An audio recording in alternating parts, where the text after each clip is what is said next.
The family album kit is a 42 by 54 wall hanging size, and the pattern is from Sweet Tea Girls. This is a beginner pattern, and the fabric line used for this is All Hallows Eve by Timeless Treasures. We have a black blender, followed by flames,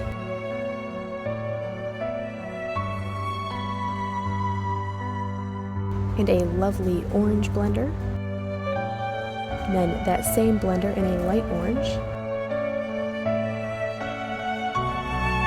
This panel is a little bit spooky with candlelit jack-o'-lanterns.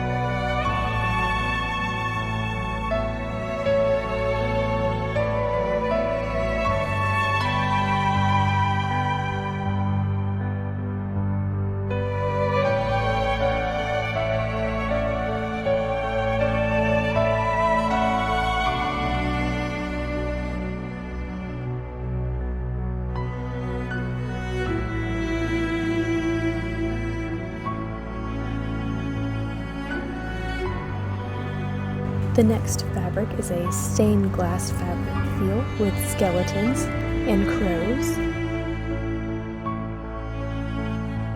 And then we have our candlelit jack-o'-lanterns again.